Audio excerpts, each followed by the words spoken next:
Would you welcome Mr. Rodney Dangerfield?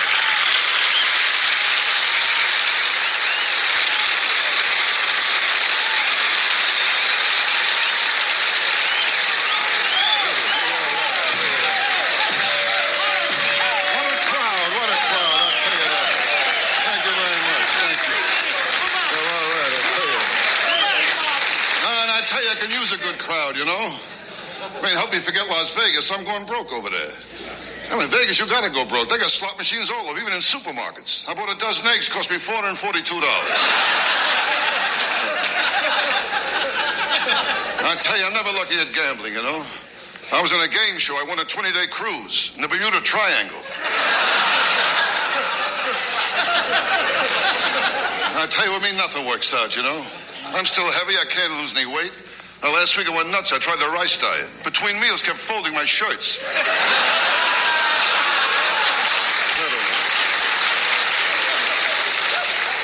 And my doctor, he don't help either. He told me to run 5 miles a day for 2 weeks. I called him up. I said, Doc, I'm 70 miles from my house.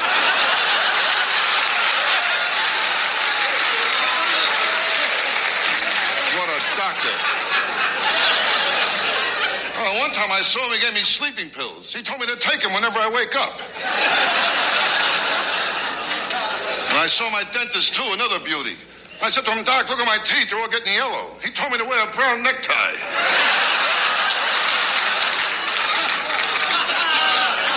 I tell you, I meet the wrong people, that's my trouble. Like last week, I met the Surgeon General. He offered me a cigarette.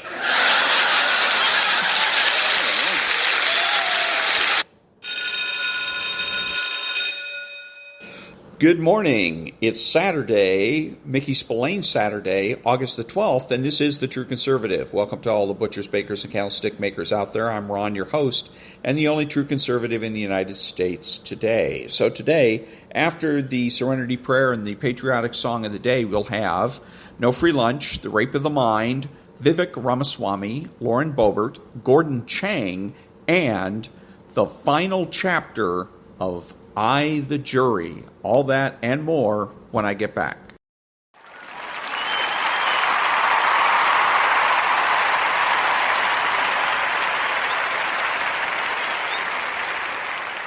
God, grant me the serenity to accept the things I cannot change, the courage to change the things I can, and the wisdom to know the difference. Amen. Oh, beautiful for spacious skies, for amber waves of grain, for purple mountain majesties above the fruited plain.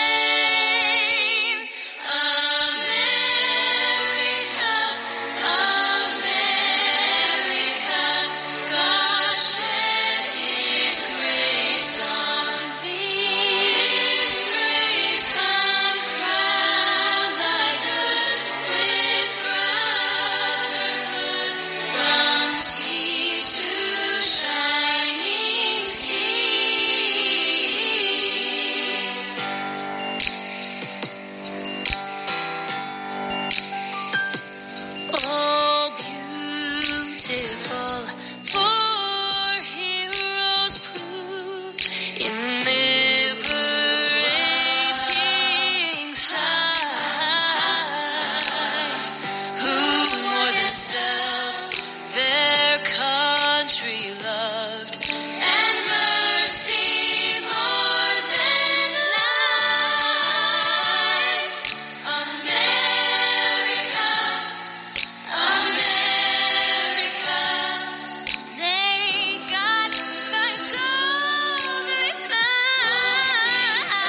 Thank you. And now, There's No Free Lunch, 250 Economic Truths by David-Bahnsen.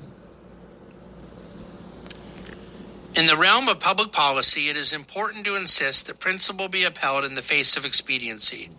Arguments for expediency understate the true cost of public policy because they neglect the beneficial outcomes of what would have occurred under a general principle of freedom. The proposed benefits of the expedient path are concrete, but the costs are unseen. Peter J. Bettke. A failure to appreciate the knowledge problem allows expediency to take over and promotes policymakers doing what is easy and palatable versus what is right. Unseen costs are ignored because to analyze or discover them would be hard, but they are inevitable because of the knowledge problem. This dilemma is inescapable when power and control are given to those whom lack the knowledge and vested interest to put the hard over the easy. And that was There's No Free Lunch by David-Bahnsen. Back in a minute.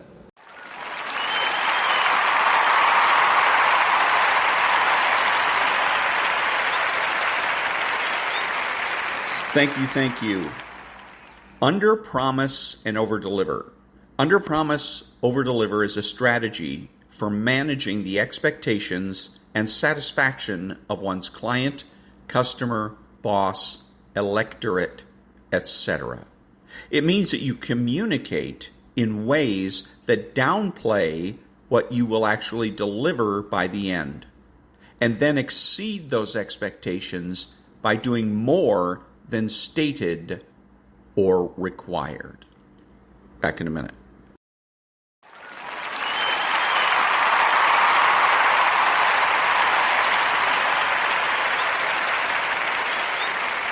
Thank you. Now, some Vivek-Ramaswamy. What is your reaction to David Weiss being appointed as special counsel? On the face of it, it would make sense, and it's a good thing to have a special counsel appointed. The problem is that this is a total fig leaf. It is a distraction. This is the same individual, the same person who actually negotiated that plea deal that the judge rejected handily. This is also just a designation of a title for an administration that, in the case of Hunter Biden, has been repeatedly creating one deflection after another. I think the timing, in comparison to the Donald Trump indictments, are not an accident for how long that investigation had been ongoing. And so, unfortunately, I just do see this as another maneuver to distract the public from the fact that we have two standards of justice, and this is just a retrospective maneuver to try to justify that. What is your reaction? And that was Vivek-Ramaswamy. Back in a minute.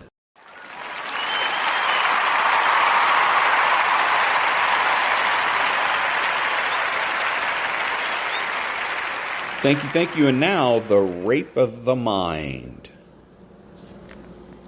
Chapter 7. The intrusion by totalitarian thinking. In order to investigate the social forces at work undermining the free individual development of man's mind, we have to look at manifold aspects of political life. As a clinician and polypragmatist, I don't want to bind myself to one political state or current, but want to describe what can be experienced in social life everywhere, where human thinking and human habits are in the process of being remolded. They are under the influence of tremendous political upheaval. In one country, this may happen overnight. In others, more slowly. The psychologist's task is to observe and describe the impact of these processes on the human mind. When once a nation is under the yoke of totalitarianism, when once its people have succumbed to the oversimplifications and blandishments of the would-be dictator, how does the leader maintain his power? What technique does he use to make his countrymen docile followers of his bloody regime? Because man's mature self resists totalitarianism, the dictator must work and scheme constantly to keep his subjects in line and to immobilize their need for individual development, rebellion, and healthy growth. As we examine his techniques, we will come to a better understanding of totalitarianism and its interaction between the dictator's methods and the personalities of his subjects.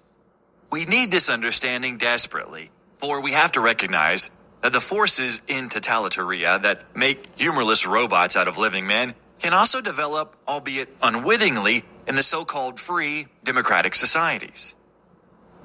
And that was The Intrusion by Totalitarian Thinking from The Rape of the Mind by Joost-Meerlo, MD. Back in a minute.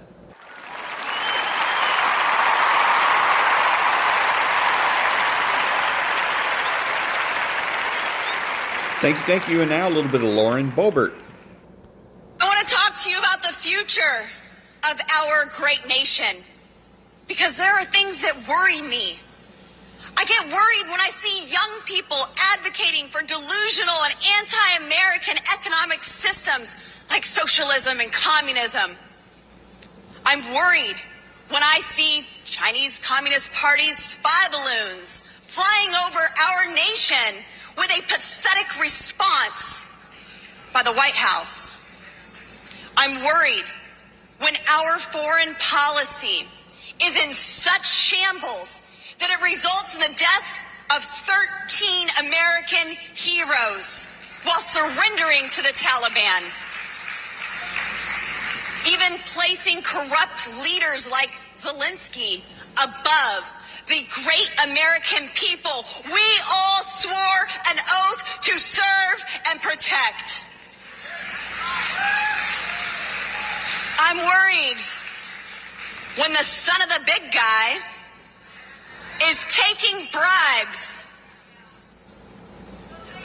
to finance hunters' bad habits, and three-letter agencies are covering up for them.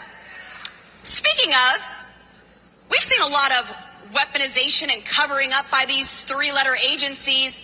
Does anyone know what happened with the cocaine at the White House? Well, guess what, folks? We don't have an answer because the investigation is already closed. This is shameful. Even to bring in Secret Service in front of Oversight Committee members. And we learned that this is not the first time drugs have been found in the White House under this administration. How much more are they covering up from you? I'm worried when I see all of these scandals and when terrorists and sex offenders are easily entering our nation thanks to Biden's open borders. I'm worried when American families living month to month can't pay their bills and have depleted their savings because skyrocketing inflation, overspending in Washington, D.C., and over-regulating, and the attack on American energy. And so that was Loeren-Boebert. And the good thing about what she's doing here is that she is not being neutral. She's talking about how this affects her personally. She is acknowledging that she is an American citizen and that this affects her and hers and that she is rightfully concerned about it. The only thing that she hasn't done, at least so far, and that she should be encouraged to do by her constituents, if not by everybody else, is to give us the promises. What does she promise to do about all of this? Back in a minute.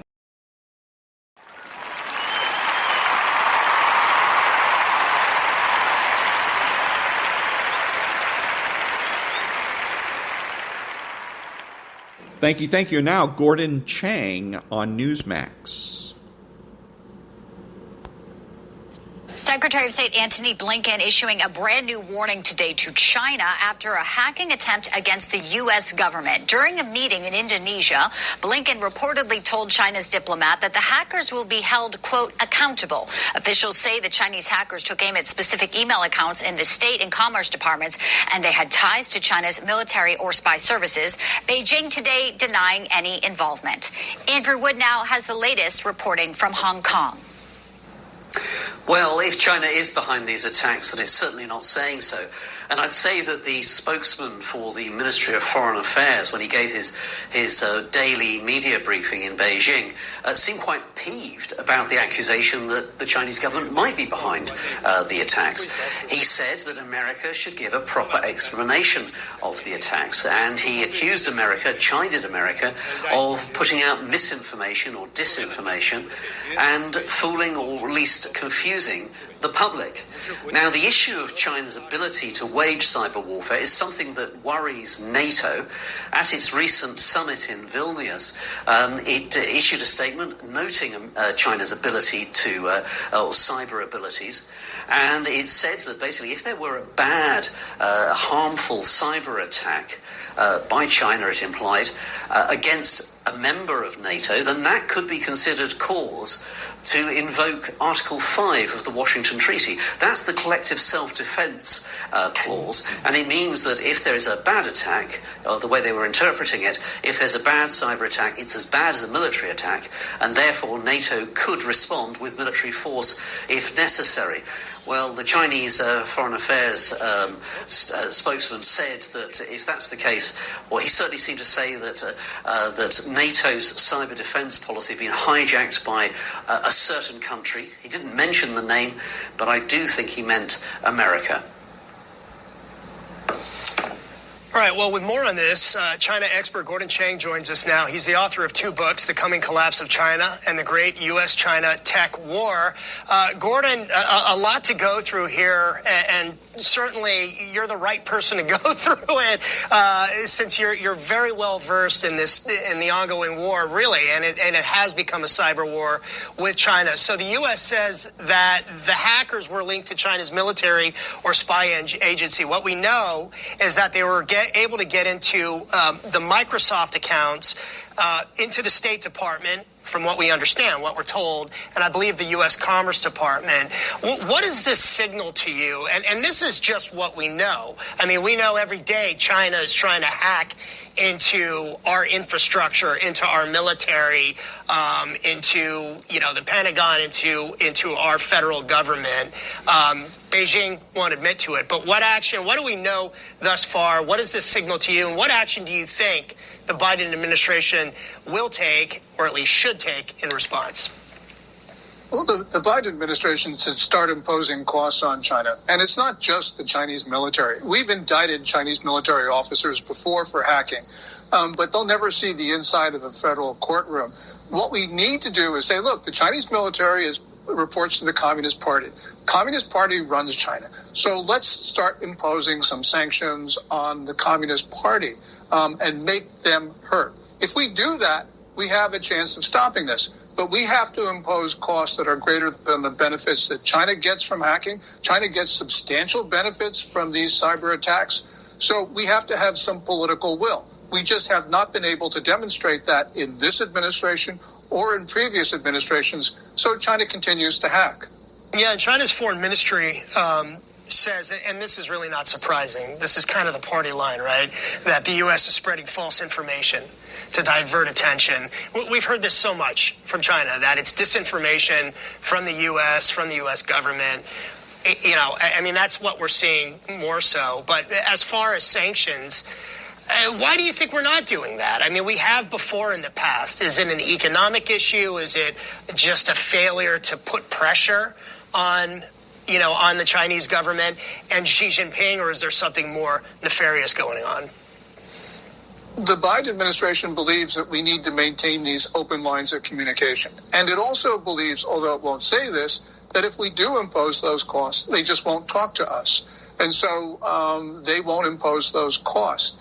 Got to remember that after the spy balloon, which is this gross violation of American sovereignty, in addition to other things, the State Department actually postponed measures that it had previously scheduled to put in place. So China got a twofer. It got to spy on our nuclear weapons facilities, plus also it got us to back off on things that we should have been going after China for. So that's just a failure of diplomacy, and it goes to the heart of what the Biden administration is doing. So China sees this, and so it continues with bad conduct. A lot of the discussion this week, understandably so, has been about NATO and the NATO summit, which just wrapped up in Lithuania. Let's talk about China's response to the summit. So Beijing raised concerns about an eastward, quote-unquote, expansion of the alliance. What happens, Gordon, do you think, with U.S.-China relations when, and I guess it's not a question of if now, it's when, Ukraine officially gets that invitation to join the alliance? China will continue to support Russia's position on this. Russia believes that NATO should not expand. But the reason why is that these countries want to become part of NATO. Remember, Finland and Sweden have been neutral for decades. And all of a sudden, after the Ukraine war, they realize that they need to become part of the alliance. So this will continue. China will get upset, but we should just tell China tough. If you're going to support Russia's war effort in Ukraine, we're going to defend ourselves. And by the way, the Biden administration has been saying it's going to impose sanctions on China for providing lethal assistance to Russia. China has been providing such assistance from the beginning of the war, and we do nothing. We're just issuing hollow warnings. And hollow warnings are a really dangerous thing to do because that's exactly how World War II in Europe started, with hollow warnings from Britain and France. But what? And we have about 30 seconds left. Aside from hollow warnings, so what should the U.S. do? Certainly, we don't want to engage in some kind of military action that would then bring us into a World War III type scenario. We have 30 seconds. Of course, we shouldn't be engaging in a military attack, but we can start cutting off trade and investment, especially investment into Chinese military companies. But we should be looking at investment into all Chinese companies because they're all considered one on the part of China. It's a unitary state. We need to recognize that. All right. Thank you very much. And that was Gordon-Chang on China on Newsmax. Back in a minute.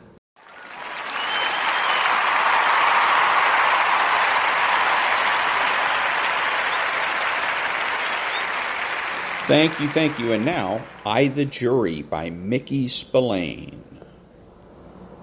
Chapter 13.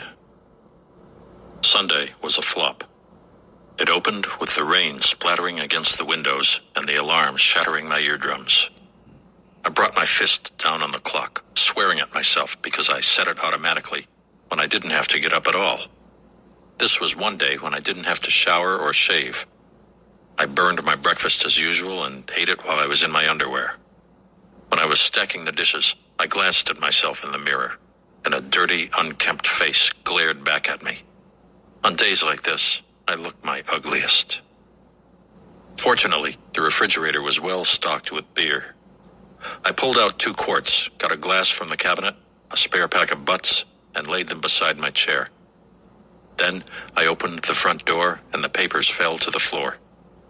Very carefully, I separated the funnies from the pile, threw the news section in the wastebasket, and began the day. I tried the radio after that. I tried pacing the floor. Every ashtray was filled to overflowing. Nothing seemed to help. Occasionally, I would flop in the chair and put my head in my hands and try to think. But whatever I did, I invariably came up with the same answer. Stymied. Nuts. Something was trying to get out. I knew it. I could feel it. Way back in the recesses of my mind, a little detail was gnawing its way through, screaming to be heard, but the more it gnawed, the greater were the defenses erected to prevent its escaping. Not a hunch, a fact. Some small, trivial fact. What was it? Could it be the answer? Something was bothering me terrifically. I tried some more beer. No.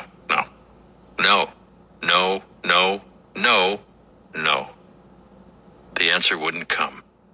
How must our minds be made? So complicated that a detail gets lost in the maze of knowledge? Why? That damn ever-present why. There's a why to everything.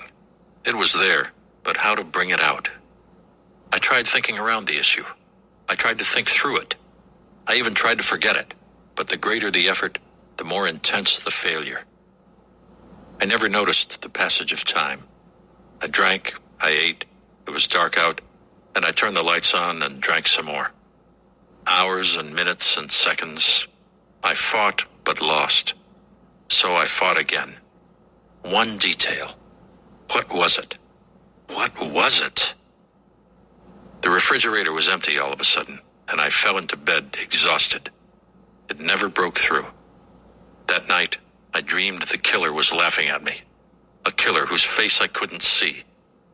I dreamed that the killer had Jack and Myrna and the rest of them hanging in chains, while I tried in vain to beat my way through a thin partition of glass with a pair of .45s to get to them. The killer was unarmed, laughing fiendishly as I raved and cursed, but the glass wouldn't break. I never got through. I awoke with a bad taste in my mouth. I brushed my teeth, but that didn't get rid of the taste. I looked out the window. Monday was no better than the day before. The rain was coming down in buckets. I couldn't stand to be holed up any longer, so I shaved and got dressed, then donned a raincoat and went out to eat. It was 12 then. When I finished, it was 1. I dropped in a bar and ordered one highball after another. The next time I looked at the clock, it was nearly 6. That was when I reached in my pocket for another pack of cigarettes. My hand brushed an envelope. Damn, I could have kicked myself. I asked the bartender where the nearest drugstore was, and he directed me around the corner. The place was about to close, but I made it. I took the envelope out and asked him if he could test an unknown substance for me. The guy agreed reluctantly. Together, we shook the stuff onto a piece of paper, and he took it into the back. It didn't take long. I was fixing my tie in front of a mirror when he came back. He handed me the envelope with a suspicious glance. On it, he had written one word: heroin. I looked in the mirror again. What I saw turned the blood in my veins to liquid ice. I saw my eyes dilate. The mirror, and that one word.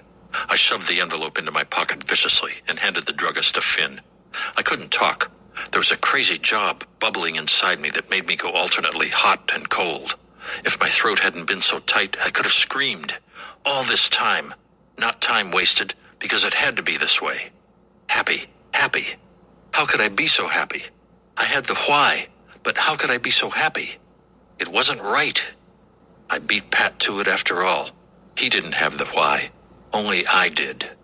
Now I knew who the killer was. And I was happy. I walked back to the bar. I took a last drag on the cigarette and flipped it spinning into the gutter, then turned and walked into the apartment house. Someone made it easy for me by not closing the lobby door tightly. No use taking the elevator. There was still plenty of time. I walked up the stairs, wondering what the finale would be like. The door was locked, but I expected that. The second pick I used opened it. Inside, the place was filled with that curious stillness evident in an empty house. There was no need to turn on the lights. I knew the layout well enough. Several pieces of furniture were fixed in my mind. I sat down in a heavy chair, set catty-corner against the 2 walls. The leaves of a rubber plant on a table behind the chair brushed against my neck. I pushed them away and slid down into the lushness of the cushions to make myself comfortable. Then pulled the .45 from its holster.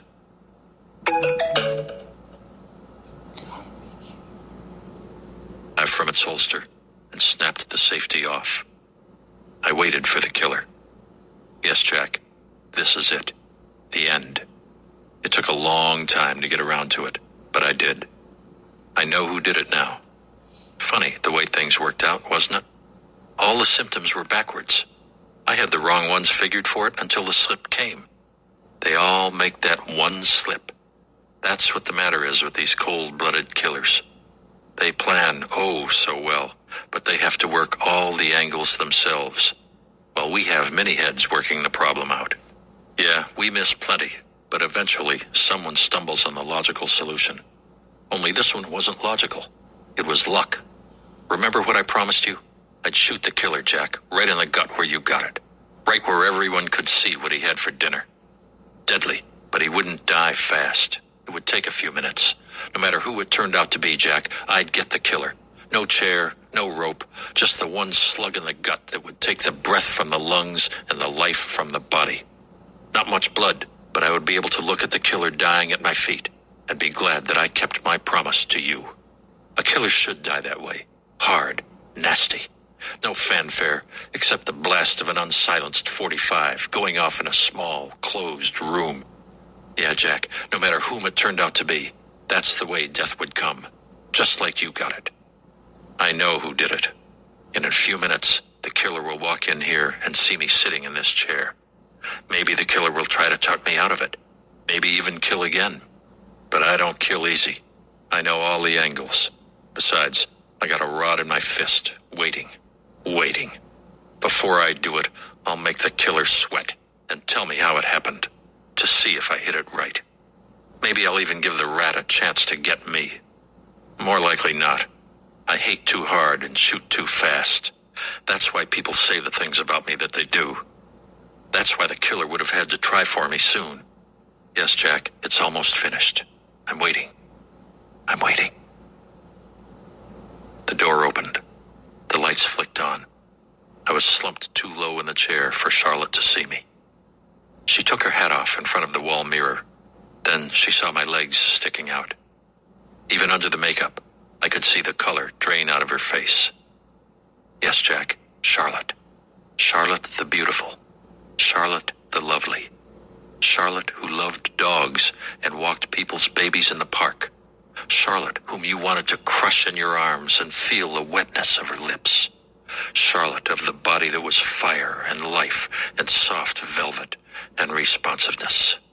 Charlotte the killer. She smiled at me. It was hard to tell that it wasn't forced, but I knew it. She knew I knew it, and she knew why I was here. The .45 was leveled straight at her stomach. Her mouth smiled at me.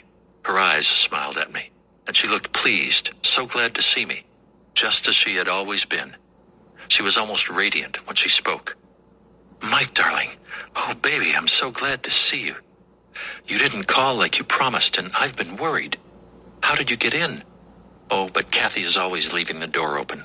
She's off tonight. Charlotte started to walk toward me. And please, Mike, don't clean that awful gun here. It scares me. It should, I said. She stopped a few feet away from me, her face fixed on mine, her brows creased in a frown. Even her eyes were puzzled. If it were anyone but me, they'd never have known she was acting. Christ, she was good. There was no one like her. The play was perfect, and she wrote, directed, and acted all the parts. The timing was exact. The strength and character she put into every moment, every expression, every word was a crazy impossibility of perfection. Even now she could make me guess, almost build a doubt in my mind. But I shook my head slowly. No good, Charlotte. I know. Her eyes opened wider. Inside me, I smiled to myself.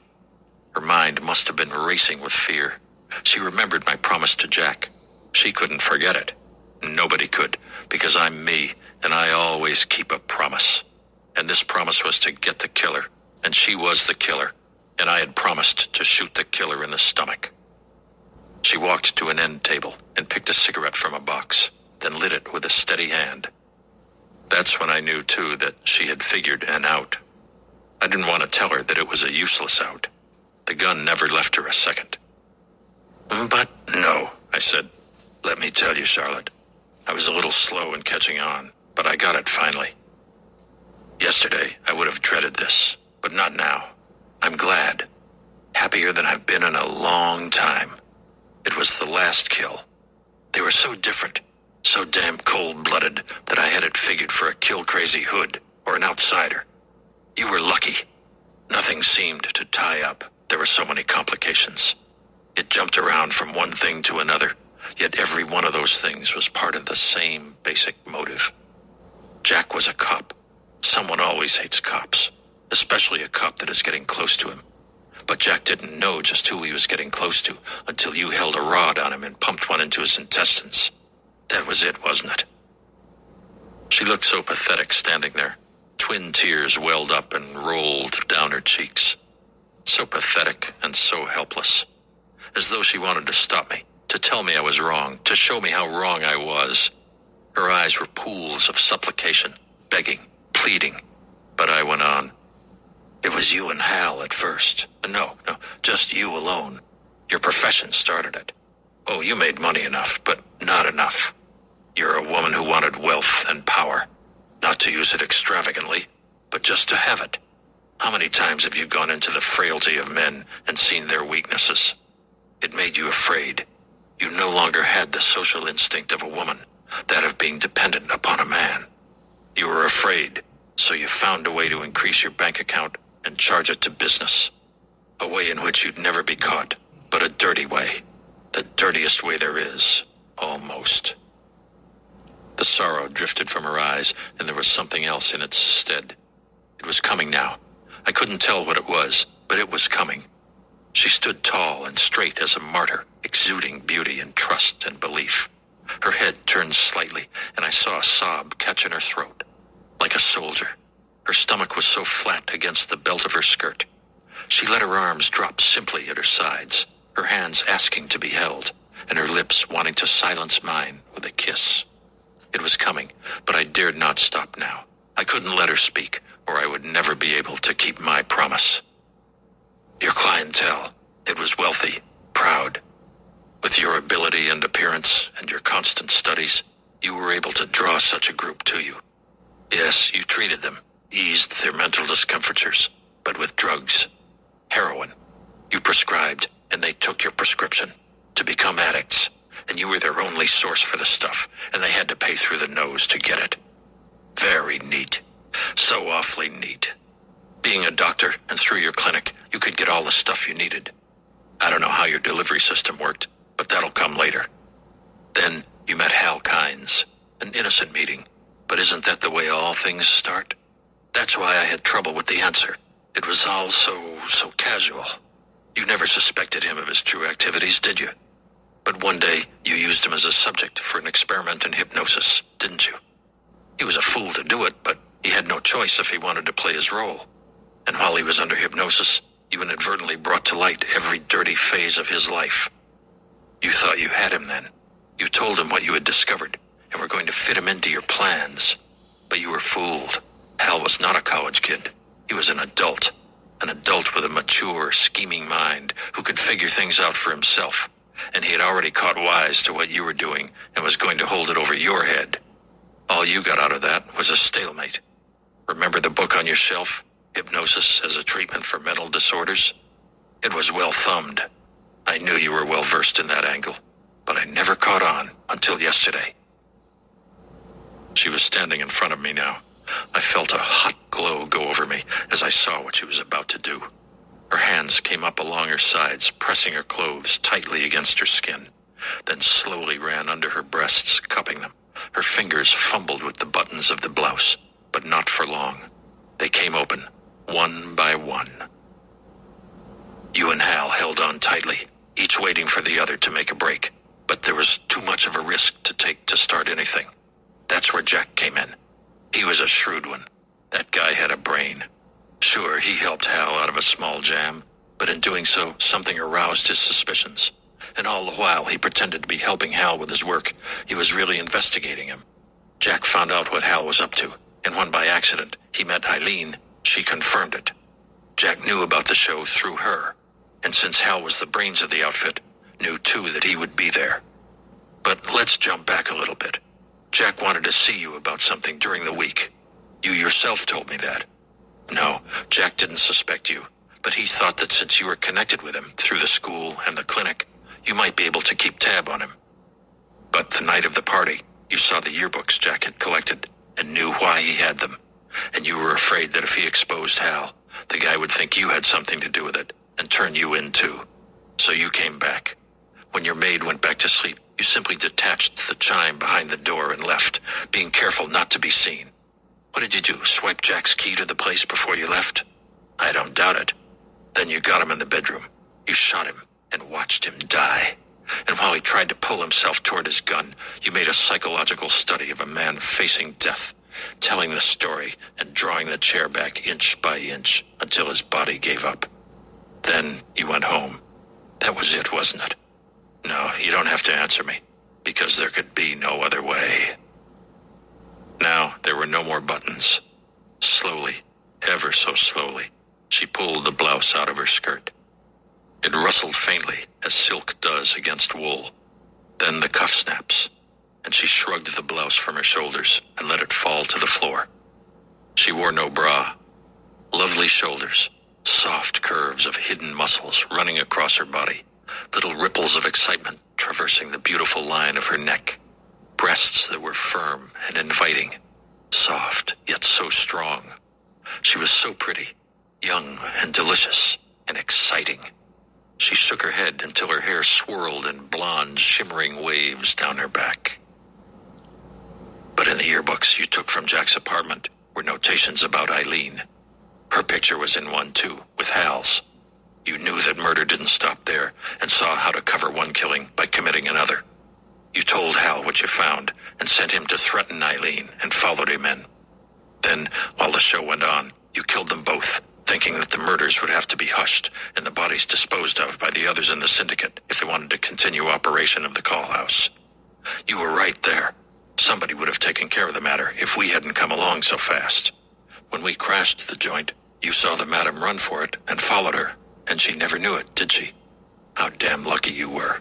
Coincidence and Lady Fortune were with you all the way. Neither Pat nor I thought to query you on an alibi for that night, but I bet you had a honey prepared. And let's not leave out George Kalecki. He found out about you. Hal must have gotten drunk and spilled the works. That's why he was surly the night of the party. He was worried and sore at Hal. Hal told you that George knew, and you tried to pot him and missed. The only time you did miss. So he moved to town to get closer to the protection of the police. He couldn't tell them why, though, could he? You were still safe. He tried to implicate me to get me on the ball and run the killer down before the killer got to him. And after Hal's death, when we were walking along the park and George tried his hand with a gun, he wasn't shooting at me as I thought. It was you whom he wanted. He tailed me, figuring I'd lead him to you. He knew he would be next on your list, unless he got you first. George wanted out, but before he could blow, he had to try to get the evidence Hal compiled, or else take a chance on being sent to the chair if the stuff was ever found. Tough. I got him first. If he hadn't shot at me, I wouldn't have killed him, and he would have talked. I would have loved to make him yell his lungs out. Once more, you were lucky. Her fingers were sliding the zipper of her skirt. The zipper and a button. Then the skirt fell in a heap around her legs. Before she stepped out of it, she pushed the half-slip down, slowly, so I could get the entire exotic effect. Then together, she pushed them away with a toe. Long, graceful, tanned legs. Gorgeous legs. Legs that were all curves and strength and made me see pictures that I shouldn't see anymore. Legs of a golden color that needed no stockings to enhance. Lovely legs that started from a flat stomach and rounded themselves into thighs that belonged more in the imagination than reality. Beautiful calves, heavier than those you see in the movies. Passionate legs. All that was left were the transparent panties. And she was a real blonde. Then Bobo Hopper. You didn't plan his death. It was an accident. Coincidence again that he had a former connection with George Kalecki. He had a job that he was proud of. He worked in your neighborhood running errands, delivering messages and sweeping floors. Only a simple moron who worked for nickels, but a happy egg. A guy that wouldn't step on ants and kept a beehive for a hobby. But one day he dropped a package he was delivering for you. A prescription, you told him. He was afraid he'd lose his job, so he tried to get the prescription refilled at a druggist, and it turned out to be heroin that you were sending to a client. But meanwhile, the client called you and said the messenger hadn't shown up. I was there in your apartment that day, remember? And when I went for a haircut, you hurried out in your car, followed the route Bobo would have taken, and saw him go in the drugstore, waited, and shot him when he came out. No, your alibi is shot. Kathy was home and never saw or heard you leave. You pretended to be in your darkroom, and no one ever disturbs a person in a darkroom. You detached the chimes and left, and came back without Kathy being any the wiser. But in your hurry, you forgot to reconnect the chimes. I did it. Remember that too? I came back for my wallet, and there you were, a perfect alibi. Even then, I didn't get it. But I started narrowing it down. I knew there was a motive that tied the thing up. Pat has a list of narcotic addicts. Someday, When they're cured, we'll get something from them that will lay it at your feet. Myrna was next. Her death was another accident. You didn't plan this one either, but it had to be. And when I left you at the tennis game, it gave you the chance. When did the possibilities of the consequence of her leaving occur to you? Immediately, I bet, like Bobo. You have an incredible mind. Somehow, you think of everything at once. You knew how Bobo's mind would work and what might have happened, and you knew the woman, too. That comes as a result of being a psychiatrist. I was asleep when you arrived at the Bellamy place. You had a coat the same color as Myrna's, but with a fur collar. And you knew, too, that women have a bad habit of trying on each other's clothes in private. You couldn't afford that chance because you had a deck of heroin in your coat pocket, or possibly traces of the stuff, and you were delivering it to Harmon Wilder and Charles Sherman. That's why they ran, because they had some of the junk on them. Yes, you were a little too late. Myrna found the stuff in your pocket. She knew what it was. She should. Until Jack came along, she lived on the stuff.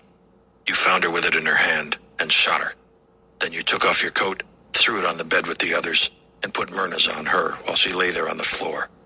As for powder burns, simple. Pull the nose out of a slug and fire the gun at her body as a blank. You even dropped the slug that went through her in the folds of the coat.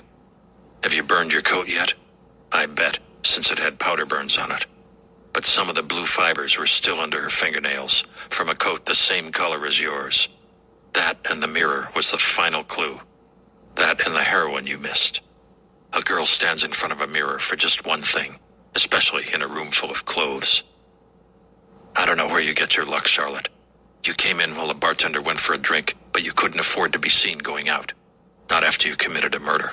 So you took the ledge around the building to the fire escape, like a human fly. I was too broad to make it, but you weren't. You took your shoes off, didn't you? That's why there were no scratches in the cement. During the excitement of the game, no one noticed you leave or return. Some kind of mass psychology, right? No, Charlotte. No jury would ever convict you on that, would they? Much too circumstantial. Your alibis were too perfect. You can't break an alibi that an innocent person believes is true. Like Kathy, for instance. But I would, Charlotte. And later, we can take our time to worm out the truth without the interference of a court trial. We won't have to worry about a smart lawyer cracking our chains of circumstance and making them look foolish to a jury. We will know the answer as we do the problem, but the solution will take time. A trial wouldn't give us that time. No, Charlotte, I'm the jury now, and the judge, and I have a promise to keep. Beautiful as you are, and as much as I almost loved you, I sentence you to death. Her thumbs hooked in the fragile silk of the panties and pulled them down. She stepped out of them as delicately as one coming from a bathtub. She was completely naked now, a sun-tanned goddess giving herself to her lover. With arms outstretched, she walked toward me. Lightly, her tongue ran over her lips, making them glisten with passion. The smell of her was like an exhilarating perfume. Slowly, a sigh escaped her, making the hemispheres of her breasts quiver. She leaned forward to kiss me, her arms going out to encircle my neck.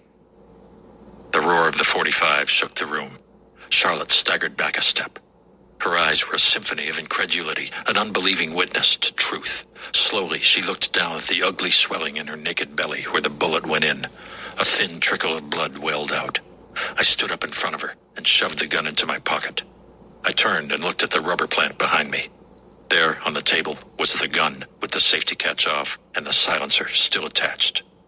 Those loving arms would have reached it nicely. A face that was waiting to be kissed was really waiting to be splattered with blood when she blew my head off. My blood. When I heard her fall, I turned around. Her eyes had pain in them now, the pain preceding death. Pain and unbelief.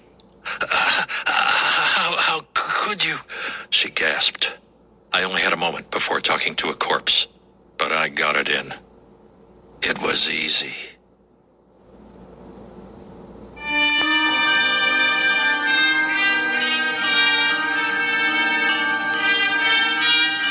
I, the Jury was written by Mickey-Spillane and read by Mike Dennis. This has been a presentation of Simon & Schuster Audio.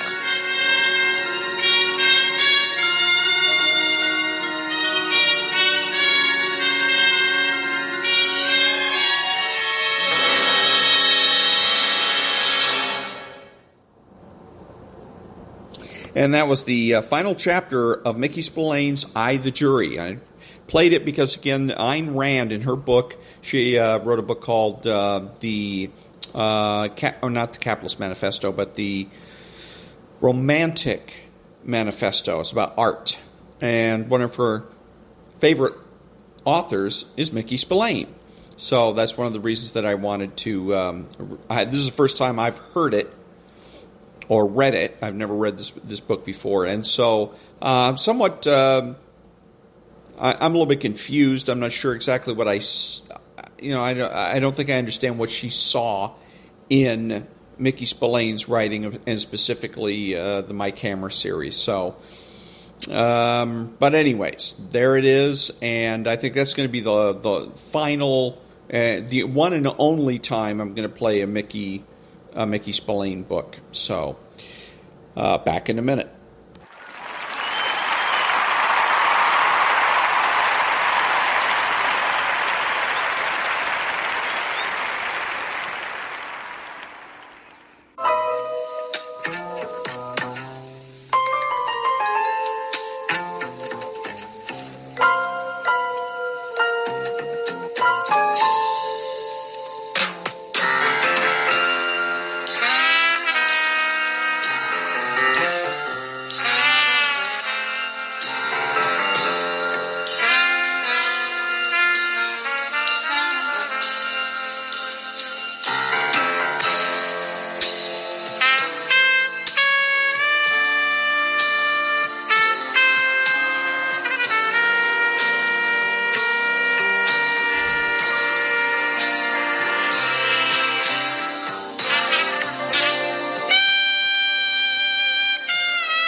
Thank you. I'm Ron, your host, and the only true conservative in the United States today, bidding adios to all of the butchers, bakers, and candlestick makers out there. And until next time, be honest, be smart, be beautiful, and remember that the left has no authority, no power, and they can't win.